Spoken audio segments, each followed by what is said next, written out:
Selamat pagi anak-anak. Pada pagi hari ini kita membahas topik yaitu sumber daya alam. Ada 3 subtopik yang perlu kita perhatikan pada pagi hari ini, yaitu yang pertama ada pengertian sumber daya alam, dan yang kedua ada jenis-jenis sumber daya alam, dan yang ketiga ada manfaat sumber daya alam. Oke anak-anak, yang pertama kita menjelaskan tentang pengertian sumber daya alam.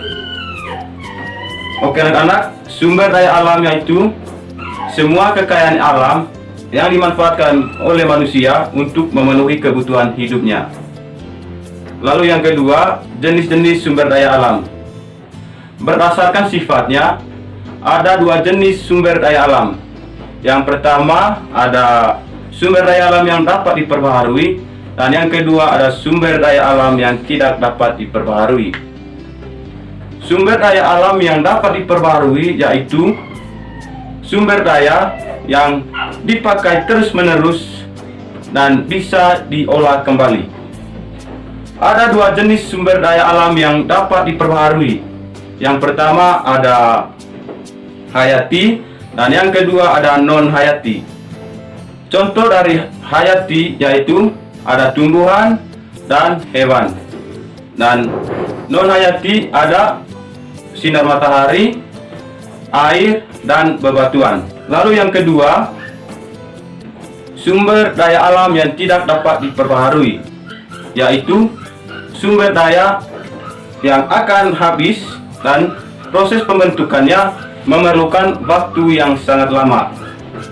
Oke anak-anak, ada tiga jenis sumber daya alam yang tidak dapat diperbaharui.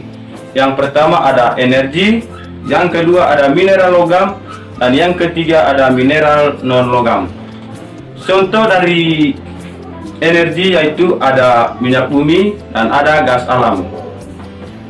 Lalu mineral non logam yaitu ada biji besi, emas, nikel, dan lain sebagainya. Lalu yang ketiga, contoh dari mineral non logam ada batu kapur, pasir, belerang, dan lain-lain. Lalu subtopik yang ketiga adalah manfaat dari sumber daya alam.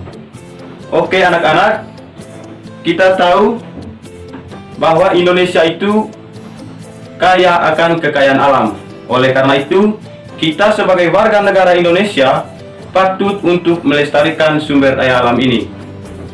Ada 2 sumber daya alam yang menunjang di Indonesia, yaitu yang pertama ada di lautan dan yang kedua ada di daratan. Contoh sumber daya alam di lautan, yang pertama ada perikanan, dan yang kedua ada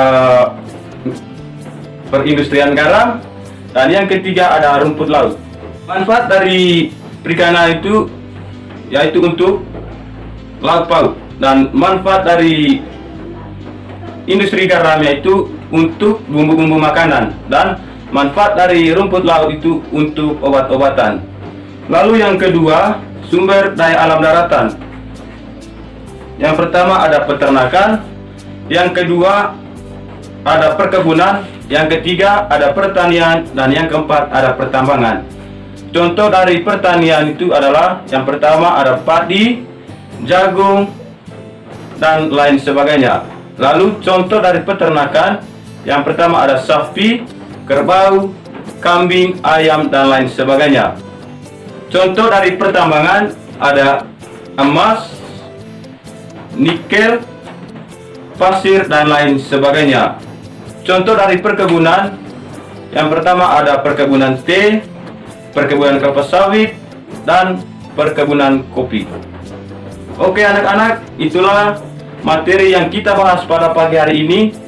Semoga bermanfaat bagi anak-anak sekalian. Sekian dan terima kasih.